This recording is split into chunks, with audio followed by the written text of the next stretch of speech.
Hi guys, welcome back to my channel. आज मैं आपके साथ कोई रिएक्शन वीडियो नहीं शेयर करने वाली, ना ही कोई पॉडकास्ट शूट करने वाली हूँ। आज मैं आपको एक ऐसी खौफनाक सच्चाई से रूबरू कराना चाहती हूँ जिसे सुन करके आपके रोंगटे खड़े हो जाएंगे। आप यकीन नहीं कर पाओगे कि एग्जैक्टली में कोई वाइफ इस हद तक गिर सकती है और ऐसा भी कर सकती है। वैसे आप लोगों को थंबनेल से पता चल ही गया होगा कि मैं किसके बारे में बात कर रही हूँ। ये न्यूज़ अभी काफ़ी ज़्यादा वायरल हो रही है और बहुत तेज़ी से वायरल हो रही है। एक मर्डर केस है मेरठ का जो कि सामने आया है, जिसमें एक वाइफ ने अपने बॉयफ्रेंड के साथ मिलकर के अपने हस्बैंड का मर्डर कर दिया है। एंड सिर्फ मर्डर ही नहीं किया, उसके बॉडी को टुकड़ों में काट करके एक ड्रम में भर दिया। एंड उस ड्रम को सीमेंटेड से पूरा एकदम सीमेंट से भर दिया। एंड उसको उसको उस ड्रम के अंदर ही बंद कर दिया। और एक तरह से वो बोलते हैं ना कि ईंटे के साथ सीमेंट को जमा देते हैं, उस तरह से उसने अपने हस्बैंड को उस ड्रम के अंदर सीमेंट के साथ एकदम जमा दिया था, ताकि वो वैसे भी वो हिल डुल नहीं सकता था। मर्डर होने के बाद कोई नहीं हिल पाता, लेकिन फिर भी उसने इतनी खौफनाक और दर्दनाक मौत दी उस इंसान को कि उसके बारे में बोलते हुए भी रोंगटे खड़े हो जाते हैं। इस बारे में मैं डीपली मैं आपको बताती हूँ कि एग्जैक्टली हुआ क्या था। ये जो लड़की है मुस्कान, इसने अपने 9th स्टैंडर्ड के टाइम पे एक लड़के से लव किया जिसका नाम था साहिल। और ये लोग बचपन से ही एक दूसरे से प्यार करते थे, लेकिन 9th में जब ये क्रॉस कर गई एक सब्जेक्ट में, इसको क्रॉस लग गया तो इसने स्कूल छोड़ दिया और ये साहिल से अलग हो गई। साहिल से अलग होने के बाद इसको अचानक से प्यार हो गया इस नए लड़के से, सौरभ से। एंड इसने अपने घर पे कहा कि मैं उससे शादी करना चाहती हूँ। सौरभ पहले से ही नेवी में था। उसके मम्मी पापा ने उसको मना किया कि आप इससे शादी मत करो, लेकिन वो कहते हैं ना कि प्यार अंधा होता है। उस अंधेपन में उसने किसी की नहीं सुनी और इस लड़की मुस्कान से शादी कर ली। एंड इनका लव मैरिज था। इनकी शादी लगभग काफ़ी दिनों तक अच्छी नहीं चली, क्योंकि हमेशा आर्ग्यूमेंट्स होते रहते थे।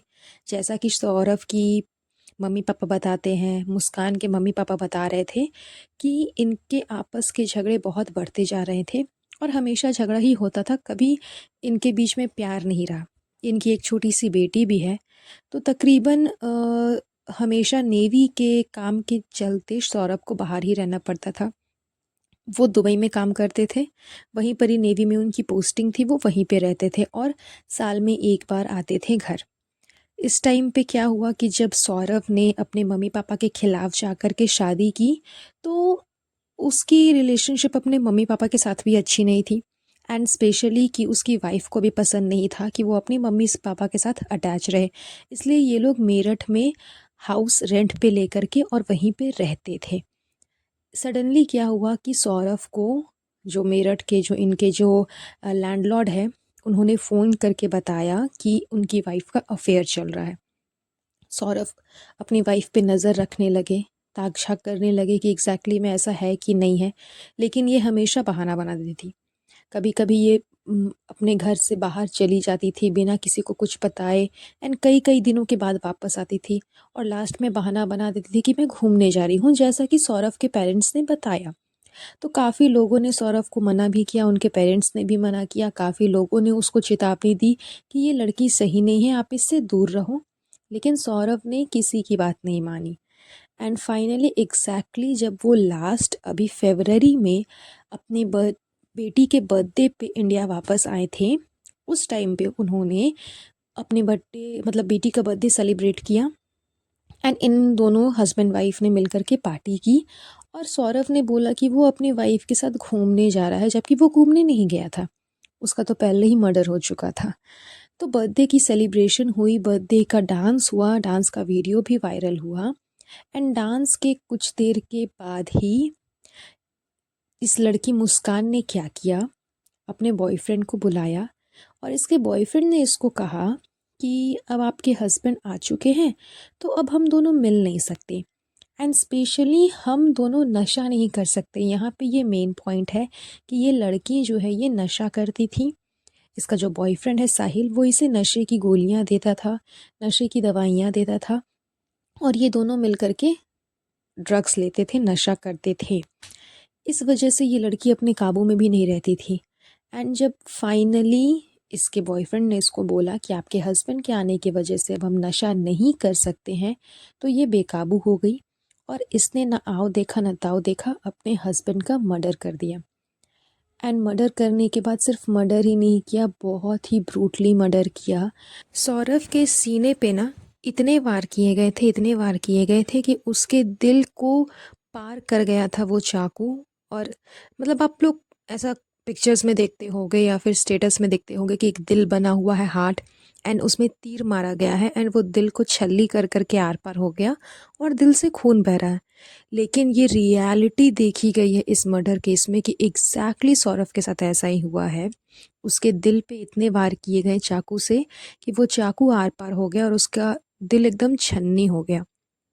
जब डॉक्टर्स ने पोस्टमार्टम किया ना, तो डॉक्टर्स ने बोला कि हम काफ़ी पोस्टमार्टम कर चुके हैं अभी तक, लेकिन ऐसी दिल दहला देने वाली पोस्टमार्टम आज तक नहीं की गई है।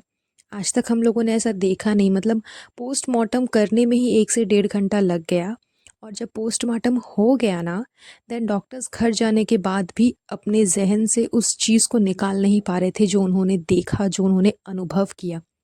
आई मीन टू से दैट कि बॉडी को छोटा करने के लिए इन लोगों ने क्या किया कि सौरभ के पैर को पीछे फोल्ड कर दिया, उसके सर के साथ उसके धड़ को अलग कर दिया गया, उसके हाथों से उसकी कलाइयों को काटा गया और पैर को पीछे फोल्ड कर करके उसको छोटा कर दिया गया।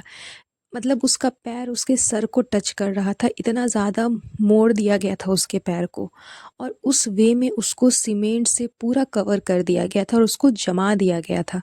डॉक्टर्स का कहना है कि जब वो पोस्टमार्टम करने के लिए उस ड्राम को बाहर लेकर के आए ना, ये सारी सिचुएशन, ये सब कुछ इन लोगों ने ऐसा कर करके एक ड्रम में उसको बंद कर दिया था। तो डॉक्टर्स उस ड्रम को जब लेकर के आए, ड्रम को पहले काटा, फिर सीमेंट को जो पैक किया गया था ना, उस सीमेंट को काटा, और वो हैरान रह गए देख करके कि उसके पैर इतने ज़्यादा जम चुके थे ना कि उसको सीधा करने में ही आधी से ज़्यादा समय डॉक्टर्स की लग गई। मतलब अप्रॉक्स 1 से 1.5 घंटा तो सिर्फ पैरों को सीधा करने में, पोस्टमार्टम की तैयारी करने में, बॉडी को समझने में उनको इतना टाइम लग गया। मतलब ये एग्जैक्टली दिल दहला देने वाली घटना है कि ऐसा इंसान सोच भी नहीं सकता कि कोई इस हद तक भी गिर सकता है। एंड जो लड़की के मम्मी पापा हैं, मुस्कान के मम्मी पापा हैं, उन्होंने खुद बोला कि मुस्कान घर आने के बाद, वो लोग जो घूमने गए थे वहाँ से वो लोग घर आए, घर आने के बाद वो आकर के अपनी मम्मी पापा को बता रही है कि मेरे इन लॉज ने मेरे हस्बैंड को मार दिया। लेकिन इसके मम्मी पापा कभी बिलीव नहीं कर पा रहे थे इस बात को। इसके पापा ने, इसकी मम्मी ने इसको कन्विंस किया, इसको अपने काबू में लिया और बोला कि हम हमेशा आपका साथ देंगे, आप बताओ सच्चाई क्या है, चाहे आप गलत भी हो तो भी सच्चाई हमें बताओ, हम साथ देंगे। ताकि वो सच्चाई बता दे। तब जाकर के उसने सच्चाई बताई कि उसने मर्डर किया है अपने बॉयफ्रेंड के साथ मिल करके। देन फिर इसके मम्मी पापा ने क्या किया, तुरंत फ़ौरन इसे लेकर के चले गए पुलिस स्टेशन, इसके खिलाफ़ कंप्लेन करवाई, और इसके फादर ने फांसी की सज़ा मांगी है अपनी बेटी के लिए। मतलब हैट्स ऑफ टू फादर। ऐसा बहुत ही कम केसेस में होता है कि एक पिता अपनी बेटी से नफ़रत करता है अपने दामाद के लिए। एक बेटा अपनी बेटी के लिए फांसी मांग रहा है क्योंकि वो गलत है। जबकि देखा जाता है कि कितने भी बच्चे गलत हो, लेकिन माँ बाप हमेशा खड़े रहते हैं। लेकिन ये बहुत सही किया उन्होंने कि उन्होंने अपनी बेटी के लिए फांसी की सज़ा मांगी, क्योंकि उनका ये कहना है कि सौरभ अपनी वाइफ से बहुत प्यार करता था। बहुत लोग उसे समझाते थे, बहुत लोग उसे कहते थे कि वो गलत है, वो सही नहीं है, वो सही लड़की नहीं है, तुम उससे दूर रहो। सौरभ के अच्छे खासे सोर्स ऑफ इनकम थे, उसकी फिनेंशियली कंडीशन भी बहुत अच्छी थी, पेरेंट्स की प्रॉपर्टी भी बहुत अच्छी थी, उसके पास खुद का बहुत अच्छा जॉब था, वो नेवी में काम करता था, दुबई में वो सेटल था। तो उतना सब कुछ होने के बावजूद उन सब चीज़ों को उसने ठोकर मारा सिर्फ अपनी वाइफ के लिए, क्योंकि वो उससे बहुत प्यार करता था। लेकिन बदले में उसे क्या सिला मिला, वो आप लोगों ने देख ही लिया। तो मैं बस यही कहना चाहूँगी कि जो कुछ भी हुआ, जो कुछ भी किया गया, वो बहुत गलत था। वैसे तो इंडिया में बहुत जल्दी इंसान को जस्टिस नहीं मिलता। लाखों करोड़ों ऐसे केसेस पड़े हैं जो अभी तक पेंडिंग हैं, उसमें कोई सुनवाई नहीं हुई, चाहे वो रेप केस हो, मर्डर केस हो या फिर कोई भी केस हो। लेकिन ये जो केस इस तरह से खुल कर के सामने आया है, इतनी जल्दी ये लोग पकड़े गए, इन लोगों ने कन्फेस भी किया कि इनकी गलती क्या है। तो मैं यही अपील करना चाहूँगी, एंड मैं इसीलिए आप सबको बता रही हूँ कि मेरे वीडियो के थ्रू आप लोग भी जस्टिस मांगो, आप लोग भी अपील करो कि जितनी जल्दी हो सके सौरभ को जस्टिस मिले। बिकॉज़ वो लड़का अपनी पूरी लाइफ, अपनी पूरी फैमिली, सब कुछ छोड़ चुका था अपनी वाइफ के लिए, अपने प्यार के लिए, और उसको ये सुलूक मिला। अगर उसको साथ में नहीं रहना था तो वो डिवोर्स भी ले सकती थी। यहाँ तक कि सौरभ ने पहले एक बार डिवोर्स के लिए अप्लाई भी किया था, जब उसको पता चला था कि उसकी वाइफ का अफेयर चल रहा है, लेकिन उसकी वाइफ मुस्कान ने डिवोर्स देने से मना कर दिया। तो ठीक है, अगर आपने डिवोर्स देने से मना कर दिया, इट मीन्स आप उसके साथ रहना चाहती थी, लेकिन आप उसके साथ रही भी नहीं, आपने अलग से अफेयर रखा, एंड लास्टली उसका मर्डर भी कर दिया। तो इसीलिए जस्टिस मिलना बहुत ज़रूरी है। मैं चाहूँगी कि उसको फांसी की सज़ा मिले, एंड सौरभ को जस्टिस मिले, उसके पेरेंट्स को जस्टिस मिले, क्योंकि किसी भी पेरेंट्स के लिए ना ये बहुत दुख भरी बात है कि उसके बच्चे के साथ इतना घिनौना अपराध हुआ है, एंड उसके माँ बाप पे क्या बीत रही होगी ये तो कोई सोच भी नहीं सकता। तो ये थी मेन टॉपिक, ये था मेन डिस्कशन, मेन न्यूज़ जो मैं आपके साथ शेयर करना चाह रही थी। आई नो काफ़ी लोगों ने इस न्यूज़ को अभी तक सुन लिया होगा, बट मैं फिर भी इस बात को क्लियर करना चाह रही थी। That's all. I only pray for Saurabh कि वो अब जहाँ भी है, जैसा भी है, कम से कम अपनी दुख भरी ज़िंदगी से तो आज़ाद है, लेकिन बहुत ही रॉन्ग वे में आज़ाद हुआ। अगर उसको आज़ादी ही मिलनी थी तो किसी अच्छे ढंग से मिलती तो शायद उसको सुकून भी मिलता। That's all. बस मैं यहीं पर ख़त्म कर देती हूँ। एंड लास्टली मैं चाहूँगी कि जल्द से जल्द मुस्कान को सज़ा मिले, उसके साथ साथ उसके बॉयफ्रेंड साहिल को सज़ा मिले, एंड लोगों को एक सबक मिले कि वो इस तरह का घिनौना अपराध नहीं करें, क्योंकि इससे पहले भी काफ़ी इस टाइप के केसेस आ चुके हैं जिसमें मर्डर कर कर के उनके बॉडीज़ को पीस में काट काट के कभी कोई फ्रिज में भर देता है तो कभी कोई कहीं भर देता है, लेकिन जस्टिस नहीं मिलता। सो प्लीज़ जस्टिस इस बार मिलना चाहिए। मैं सबसे अपील करना चाहूँगी कि प्लीज़ आप लोग जस्टिस दीजिए सौरभ को, ताकि उसको सुकून मिल सके, उसको न्याय मिल सके।